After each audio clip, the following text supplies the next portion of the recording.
Hello दोस्तों, स्वागत है आपका यूपीएससी संभव में। कल इकोनॉमिक्स की फर्स्ट क्लास मैंने कराई थी, तो उसका हम कुछ रिवीजन कर लेते हैं। ठीक है। तो हमने पढ़ा था अर्थशास्त्र। इकोनॉमी किसे कहते हैं? इकोनॉमी किसे कहते हैं? मानव क्रियाओं का वैज्ञानिक अध्ययन। ठीक है। मानव क्रियाओं का वैज्ञानिक अध्ययन कौन का कहते हैं? अर्थशास्त्र कहते हैं। ठीक है। इसकी सबसे पहले जिसके जनक किसे कहते हैं? एडम स्मिथ को कहते हैं। ठीक है। जिन्होंने क्या किया था? वेल्थ ऑफ नेशन बुक ली थी, जिसमें अर्थशास्त्र को क्या कहा था? धन का विज्ञान कहा था। ठीक है। अर्थशास्त्र को दो भागों में बांटा था, किसमें? व्यष्टि में और समष्टि में। ठीक है। व्यष्टि क्या होता है? जिसमें हम किसी परिवार की, किसी कंपनी की का को हम नापते हैं। ठीक है। इसको व्यष्टि अर्थशास्त्र कहते हैं। और समष्टि में क्या कहते हैं? जिसमें संपूर्ण बृहद स्तर पर मापते हैं, संपूर्ण अर्थव्यवस्था, जिसमें बेरोजगारी, जीडीपी, नेशनल इनकम सारा जो आता है इसमें समष्टि में आता है। ठीक है। अब हमने और क्या पढ़ा था? हमने अर्थव्यवस्था पढ़ा था। अर्थव्यवस्था क्या हुआ था कि कोई भौगोलिक क्षेत्र होता है जहाँ पे क्या होती है? वस्तु सेवाओं का उत्पादन होता है। मतलब मानो ये आर्थिक क्रियाएं क्या होती है? घटित होती है। उसको हम क्या कहते हैं? अर्थव्यवस्था कहते हैं। इसके भी हमने तीन क्षेत्र पढ़े थे: प्राथमिक क्षेत्र, द्वितीयक क्षेत्र, तृतीयक क्षेत्र। ठीक है। Primary, secondary. उसके बाद हमने पढ़ा था अर्थव्यवस्था में वस्तु और सेवाओं का उत्पादन कौन करता है। ठीक है। जब वस्तु और सेवाओं का उत्पादन निजी व्यक्ति करता है तो उसको पूंजीवादी अर्थव्यवस्था कहता है। इसी तरीके से सरकार करती है, उसको समाजवादी। जहां दोनों मिलकर करते हैं उसको क्या बोलते हैं? मिक्स्ड इकोनॉमी, मिश्रित अर्थव्यवस्था कहते हैं। ठीक है। उसके अलावा क्या पढ़ा था? ये इतना ही पढ़ा था हमने। चलिए ठीक है। आज हम इसका ना सेकंड लेक्चर करते हैं। ठीक है। तो अर्थव्यवस्था के एजेंट होते हैं कुछ।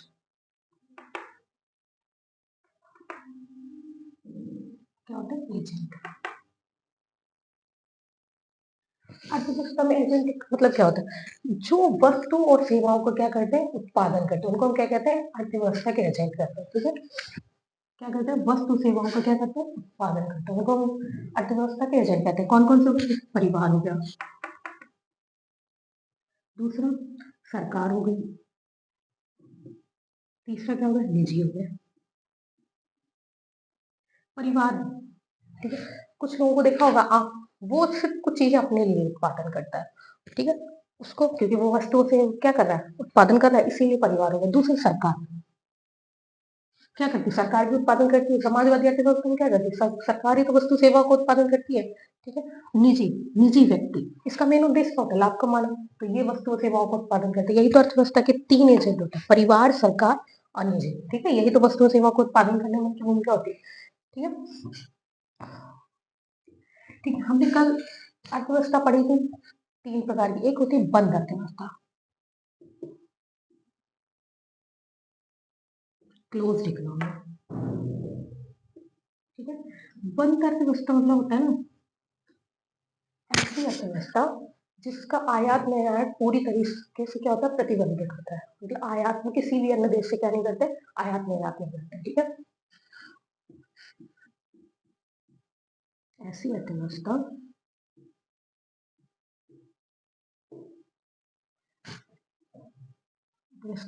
जिसमें अन्य देशों से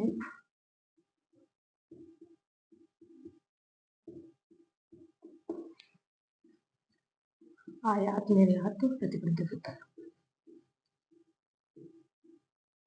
क्या होता है? पूर्णता प्रतिबंधित होता है।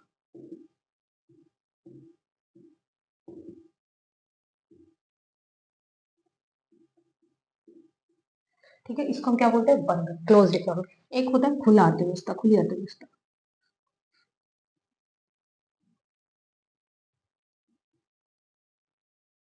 इसमें क्या होता है? ऐसी अर्थव्यवस्था जिसमें हम अन्य देशों से आयात निर्यात क्या होता है? करता है। ठीक है। इसमें क्या है? ऐसी अर्थव्यवस्था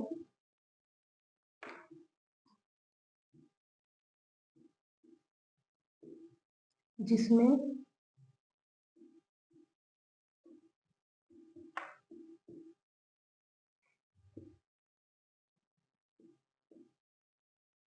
जिसमें देशों के साथ आयात निर्यात क्या करते हैं? करते हैं।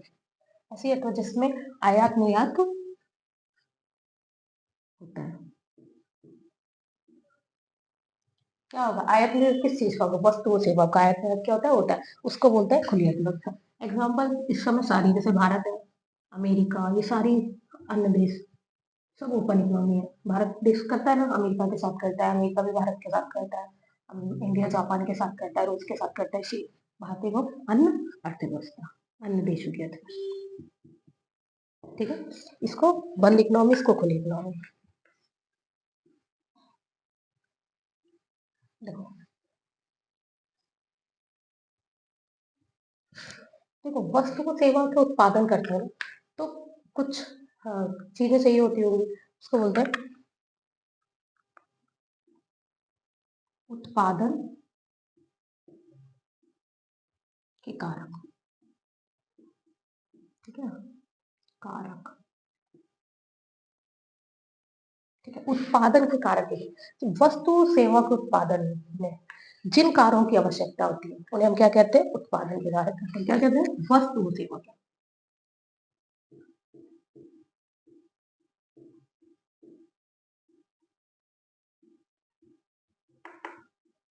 उत्पादन में जिन कारकों की आवश्यकता होती है,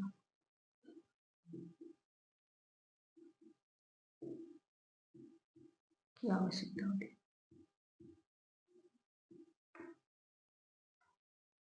है, उन्हें हम क्या कहते हैं, उत्पादन के कारक कहते हैं, ठीक है।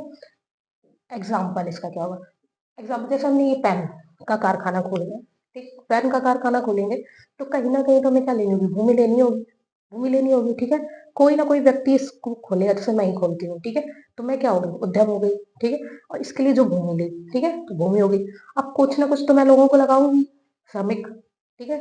तीसरा क्या हो गया, पूंजी, पैसा भी तो लगाना पड़ेगा, तो कहीं ना कहीं बैंक से किसी से लोन लूंगी, ठीक है। तो क्या क्या होंगे, ऐसे क्या होगी, जो खोलेगा उद्योग, उद्यम हो गया, ठीक है, भूमि होगी। तीसरा क्या होगा, श्रमिक की जरूरत होगी। चौथा क्या होगा, पूंजी की जरूरत होगी, होगी कि नहीं होगी। तो किसी भी वस्तु का है के उत्पादन में कोई भी, जैसे कि कोई भी कंपनी खुली हुई है तो उसमें क्या है, पहले उद्यम जो खोल रहा है, ठीक है, फिर उसके लिए भूमि होगी, फिर कोई ना कोई उसके लिए काम करने के लिए श्रमिक चाहिए, और फिर वो भाई इसको बनाने में पैसा लगेगा कि नहीं लगेगा, तो पूंजी भी जरूरत होगी, ठीक है। इसको बोलते हैं उद्यम के कारक, ठीक।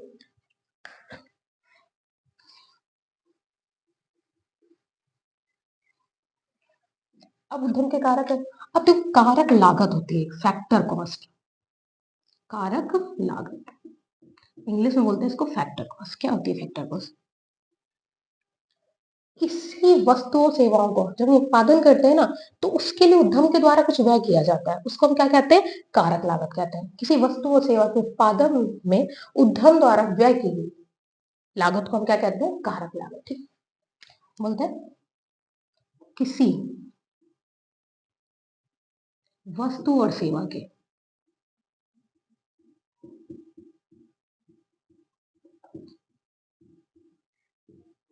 सेवा के उत्पादन में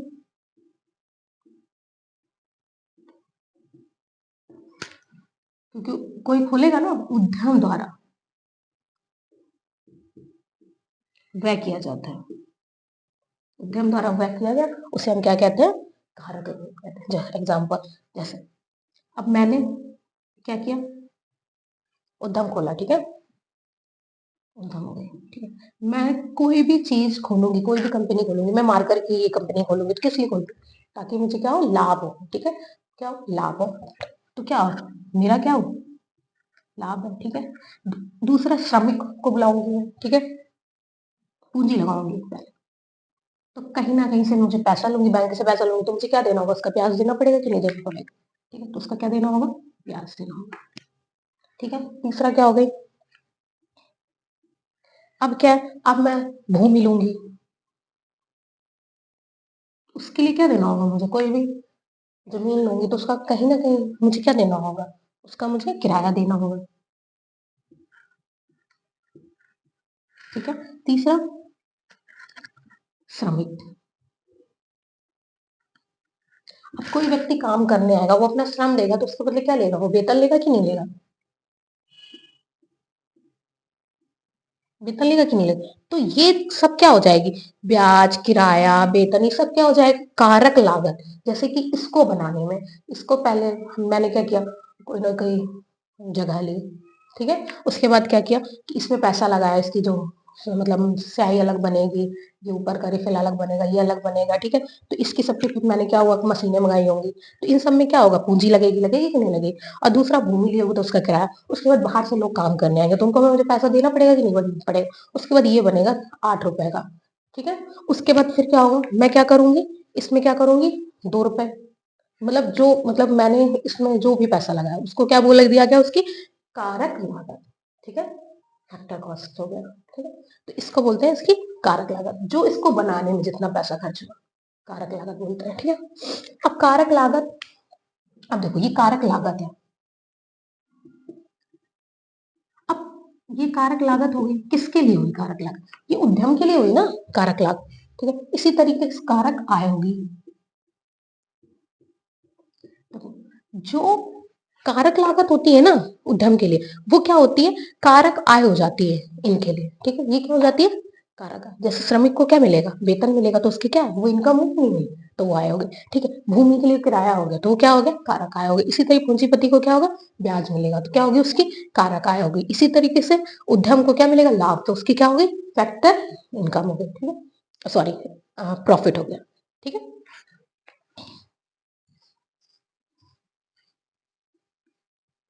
इसी तरीके से होता है एक बाजार भाव होता है,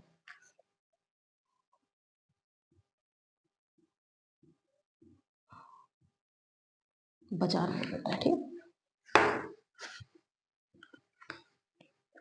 देखो बाजार मूल्य क्या होता है, मार्केट प्राइस। अब देखो मैंने इसको बनाया, इसको बनाने में कितना रुपया लगा 8 लाख रुपया लगा, तो वो मैंने उसको बताया आपको क्या था वो उसका फैक्टर कॉस्ट मतलब कारक आया, कारक उत्पादन की कारक लागत, ठीक है। अब क्या हुआ, अब ये जो बाजार में बिक रहा है 15 रुपए या 12 रुपए का जो भी बिक रहा है, तो इसमें क्या है बाजार में किसी वस्तु, किसी वस्तु या सेवा का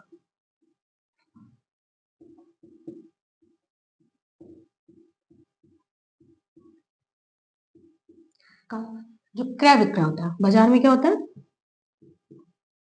बाजार में क्रय विक्रय, क्रय और या हम लिख सकते हैं जिस जिस कीमत पर वस्तु का, तो ये भी लिख सकते हैं जिस कीमत पर मूल्य पर इस कीमत पर वस्तु और सेवा का बाजार में क्या कहते हैं, मतलब हम खरीदते बेचते हैं उसे क्या कहते हैं, होता है उसे मार्केट प्राइस कहते हैं, बाजार मूल्य कहते हैं, ठीक है। अब बाजार मूल्य हो गया, तो बाजार मूल्य कहते हैं बाजार मूल्य मार्केट प्राइस, ठीक है। तो बाजार मूल्य में क्या होता है, एक तो कारक लागत होगी, ठीक है। और दूसरा क्या हुआ जो कारक लागत लगी थी ना सबकी मिला के कारक लागत जिसको बनाने में 8 रुपए लगे, उसके बाद सरकार ने जो टैक्स लिया, ठीक है। सरकार अब ये किसके पास जाएगी, कम दुकानों के पास जाएगी, ठीक है। फिर उसके बाद दुकान से लोग लेंगे तो ये क्या होगी, इसमें कहीं ना कहीं इनडायरेक्ट टैक्स जुड़ेगा कि नहीं, कारक लाभ और सरकार द्वारा जो अप्रत्यक्ष कर क्या किया जाता है वसूला जाता है, अप्रत्यक्ष कर, ठीक है। तो इसमें क्या क्या जुड़ेगा बाजार मूल्य में कारक कारक लागत factor cost plus indirect tax क्या होता है जुड़ता है, ठीक है। तो इसको बोलते हैं बाजार मूल्य।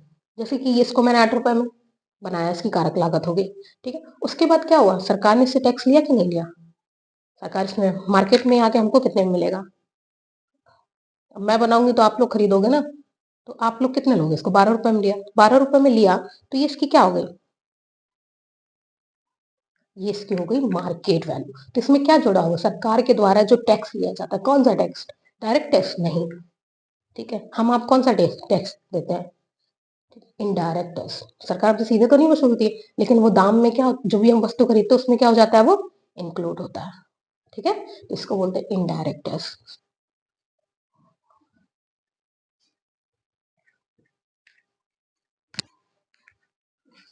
ठीक है। आया समझ में क्या जुड़ जाता है, इनडायरेक्ट टैक्स क्या हो जाता है जुड़ जाता है।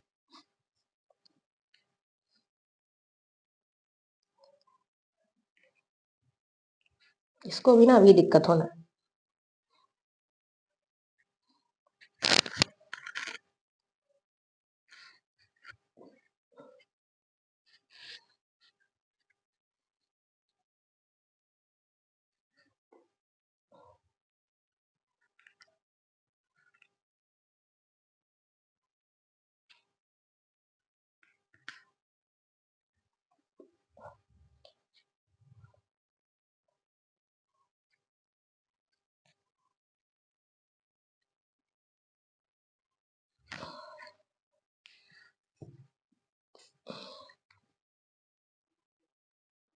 क्या हुआ? अप्रत्यक्ष कर बोलते इनडायरेक्ट टैक्स। ठीक है, जो मतलब क्या हुआ, कारक लागत इसको मैंने बनाया 8 रुपए, मार्केट में बेचा 4 रुपए, 4 रुपए क्या हुई, इसको इसकी क्या हो गई, इसका टैक्स हो गया। ठीक है, वो अप्रत्यक्ष कर, इसको बोलते हैं बाजार मूल्य। जिस कीमत पर वस्तु और सेवा का बाजार में क्या क्या होता है उसे हम क्या कहते हैं, बाजार मूल्य। कारक लागत प्लस अप्रत्यक्ष कर। ठीक है, अब देखो निकालना होता है ना, कभी कभी बहुत सारे ना फैक्टर कॉस्ट पूछ लेता है। ठीक है, तो फैक्टर कॉस्ट जब हम निकालेंगे ना तो क्या हो जाएगी, बाजार मूल्य में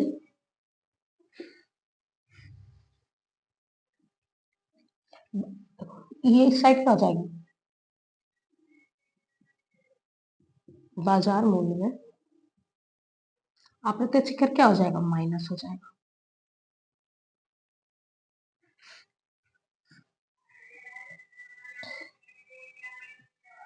अप्रत्यक्ष कर क्या हो जाएगा, माइनस हो जाएगा, और सब्सिडी क्या हो जाएगी, जुड़ जाएगी। तो हम क्या निकालेंगे उसका, फैक्टर कॉस्ट।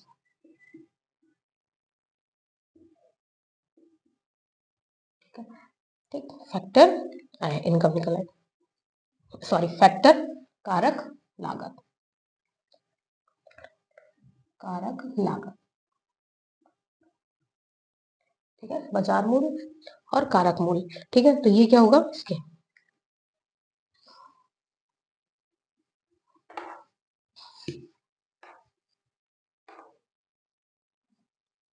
क्या था, हमने अर्थव्यवस्था के 3 क्षेत्र पढ़े थे। इससे बहुत क्वेश्चन आता है, प्राइमरी, सेकेंडरी और टर्सरी। यूपीएससी में आप देख लेना, बहुत क्वेश्चन आए हुए हैं प्रीवियस ईयर पेपर से। ठीक है, बहुत आता है। तो इसका जो योगदान है ना 2022-23 में, प्राइमरी सेक्टर प्राथमिक क्षेत्र का योगदान,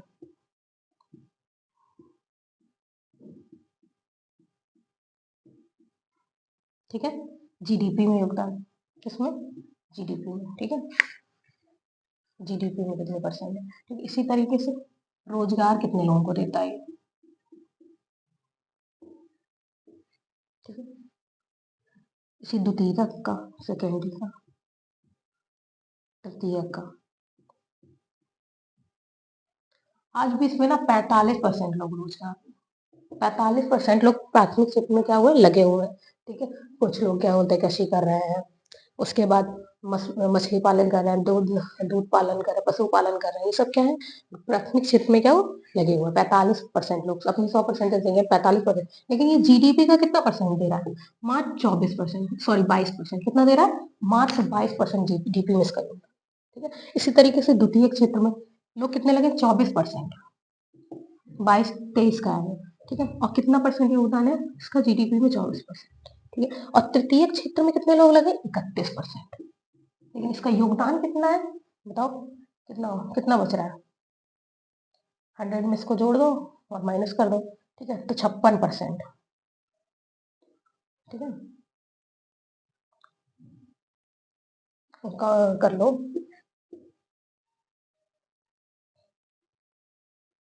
कितना है, 54%। ठीक है, कितना है, ठीक है, ऐसे। ठीक है,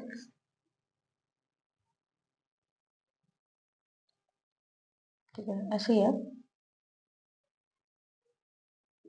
ठीक है, जीडीपी में कितना योगदान है, तृतीय क्षेत्र का 64%। ठीक है, तो ये हो गया।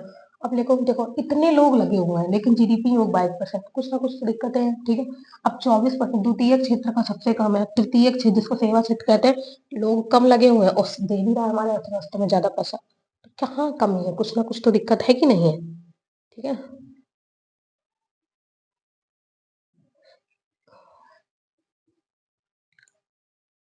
54%। ठीक है, तो कुछ ना कुछ तो दिक्कत है कि क्या दिक्कत है क्या नहीं।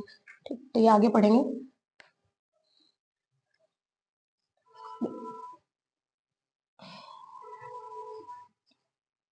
ठीक है, अब देखो और क्या था कि ये जो तीनों क्षेत्र है, प्राथमिक, द्वितीयक, तृतीयक क्षेत्र, ये तीनों एक दूसरे से संबंधित। कैसे समझेंगे? तो प्राथमिक क्षेत्र में अगर कृषि में उत्पादन हो रहा है, तो विनिर्माण के लिए हम क्या, अगर हम जैसे गन्ना का उत्पादन कर रहे हैं, तो गेहूं गन्ना का उत्पादन कर रहे हैं, तो उससे चीनी कहाँ बनेगा? द्वितीय क्षेत्र में। फिर उसका चीनी को क्या होगा, कहीं ना कहीं भेजा जाएगा, तो उससे क्या होगा, उसका व्यापार होगा, मतलब ट्रांसपोर्ट में यातायात होगा। तो यातायात क्या हुआ, तीसरे क्षेत्र में। भंडारण भी तो उसका होगा, तो तीसरे क्षेत्र में होगा। ठीक है, तो ये तीनों क्षेत्र क्या है, एक दूसरे से संबंधित है। ठीक है, इसीलिए सेकंड क्लास में इतने, कल हम लोग टेक्स्ट पढ़ेंगे, कर पढ़ेंगे। ठीक, थैंक यू।